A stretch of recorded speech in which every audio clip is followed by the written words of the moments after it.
Comment faire pousser des carottes sur sol vivant? La carotte est une graine qui est très longue à germer, à peu près une quinzaine de jours, et qui nécessite un sol très fluide et bien travaillé. En permaculture, on attache une très grande importance à la vie du sol.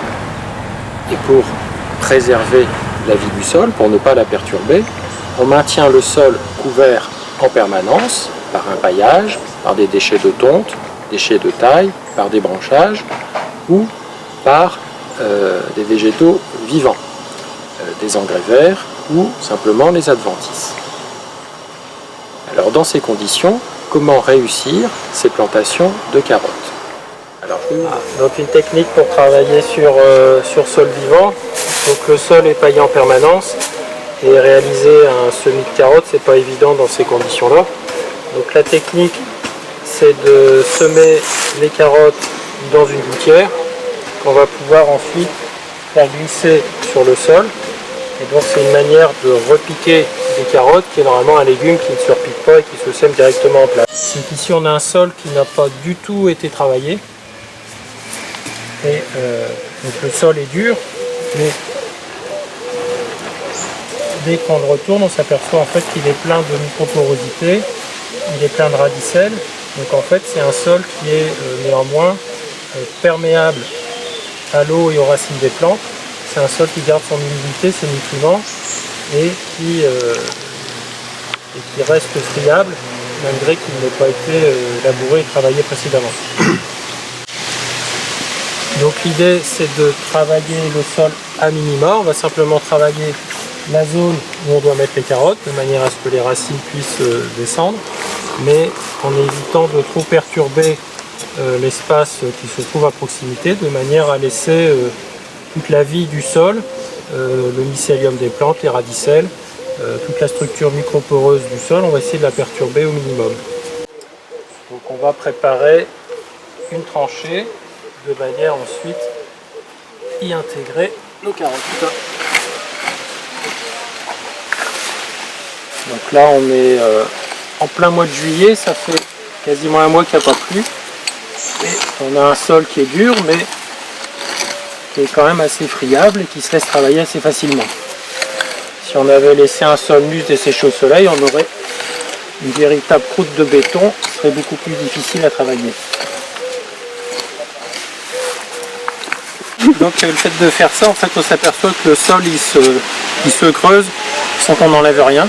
Parce qu'en fait c'est une structure en nid d'abeille.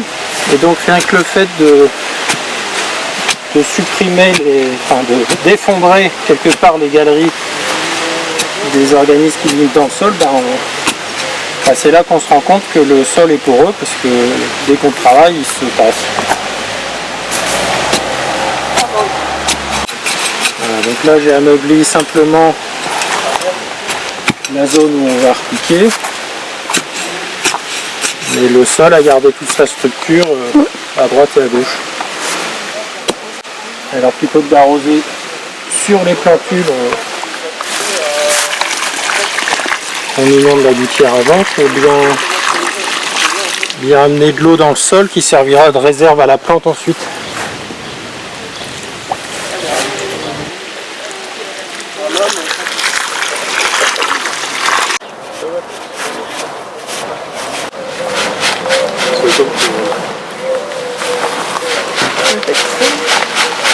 Journée à plaisir.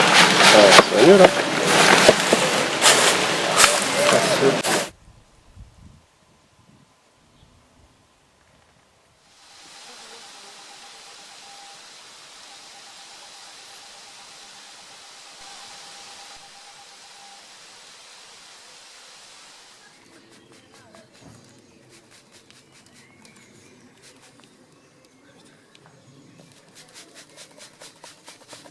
Il faut reculer suffisamment vite, sinon ça tasse. Ok, d'accord.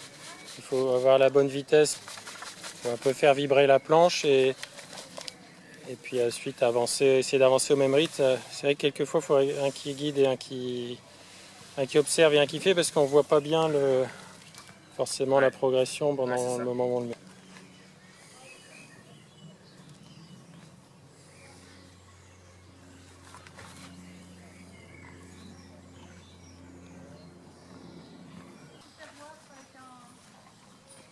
Essaye de mettre une main au milieu pour pas que ça plie. Et tu inclines et tu fais vibrer. Alors, il faut attendre que ça... Il faut que ça décolle un peu. Voilà, là on entend que ça glisse. Donc il faut bien secouer, bien faire vibrer. Reculer. Pour faire glisser. Et après reculer, voilà, ça descend. Donc il faut avancer à la même vitesse que ça ne déroule. Sinon on tasse ou alors... attention, ça tombe sur les... Là ça tasse au milieu en fait. Il faut reculer parce que ça bouche à l'arrivée là. Il faut reculer. Recule pour que ça descende.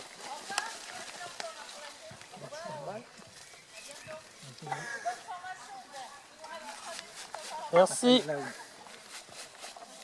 c'était un petit peu. Hop. Après la terre c'est les... Donc effectivement il y a un coup de main, il faut avancer à la même vitesse que ça déroule, mais après, c'est le démarrage qui dure, parce que c'est plus lourd. après ça n'empêche pas de prendre des petites mottes et puis de les déplacer si c'est trop tassé à un endroit pour espacer un peu plus si on veut.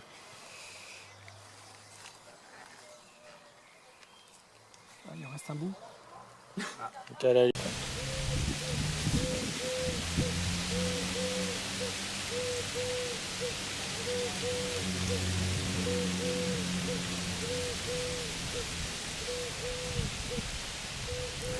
Donc maintenant on va pouvoir remettre le paillage autour de nos plantations. Alors ici je vais utiliser le produit de la taille de la haie. J'ai taillé la haie et j'ai ramassé ma taille de haie avec la tondeuse pour la broyer.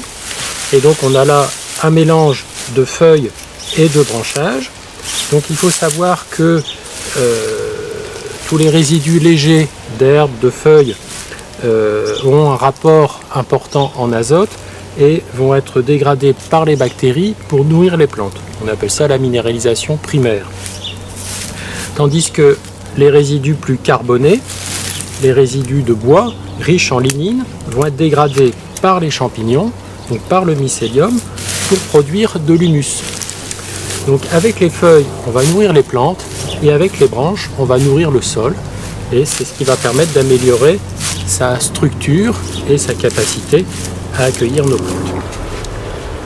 Alors, pour éviter que le paillage ne s'envole et ne vienne recouvrir les jeunes plants, l'astuce c'est de poser une planche dessus de manière à éviter qu'il ne s'envole.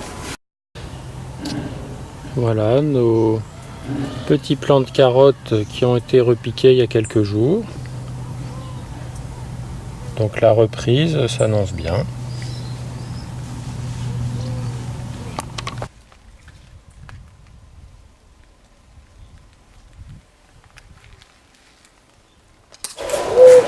Si vous êtes passionné de jardinage, si vous voulez découvrir la permaculture ou approfondir vos connaissances, si vous voulez pratiquer en groupe et partager avec d'autres, eh bien venez nous découvrir sur notre site lespichouli.fr et participer à nos activités.